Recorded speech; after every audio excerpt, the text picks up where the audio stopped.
एक बार एक कैरी नाम का कौवा अपने दोस्तों के साथ जंगल में घूम रहा था। उड़ते उड़ते उसे कुछ रंग बिरंगे पक्षी दिखाई दिए। वाह, कितने सुंदर है वो सब।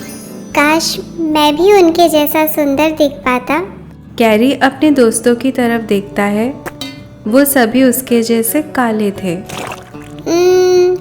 तुम सबका रूप कितना नीरस है। देखो मोर कितने प्यारे हैं। काश मैं भी मोर होता। कैरी के सभी साथी आश्चर्य से कैरी की तरफ देखते हैं। एक दिन कैरी ने जमीन पर ढेर सारे मोर के पंख देखे। मोर के पंख देखकर कैरी के मन में एक विचार आया। उसने उन्हें इकट्ठा किया और उन्हें अपने पंखों, पूंछ और सिर के कुछ इंच ऊपर मोर जैसा दिखने के लिए लगा लिया। अब मैं भी मोर की तरह सुंदर हो गया हूँ। चलो नए दोस्त बनाएं। कैरी मोरों के पास चला गया। हेलो दोस्तों, अब मैं भी तुम्हारी तरह सुंदर बन गया हूँ। क्या हम दोस्त बन सकते हैं?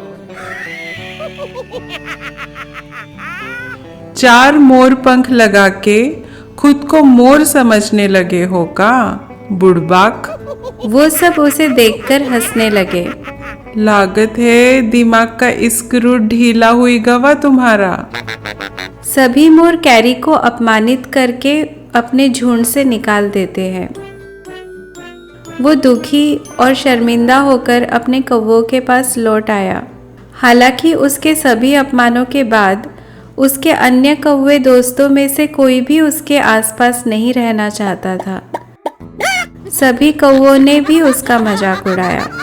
कैरी रोते रोते अपने घर गया और सारी बात अपनी माँ को बताई। बेटा, हमें खुद को वैसे ही स्वीकार करना चाहिए जैसे हम हैं। दूसरों की नकल बनने की कोशिश मत करो। कैरी को अपनी गलती का एहसास हुआ और उसे इस बात का बुरा लगा। उसने अपने पंखों से मोर के पंख नोच लिए और खुद को एक बार फिर कौवा मान लिया। फिर वो अपने साथी कौवों के पास गया और उनसे माफ़ी मांगी कि उसने उन्हें नाराज किया था। वे फिर से दोस्त बन गए। कौवे को आखिरकार खुशी मिली।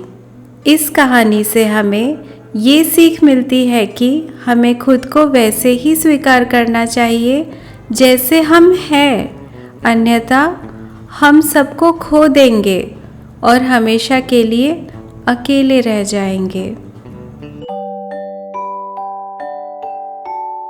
Please like, share and subscribe.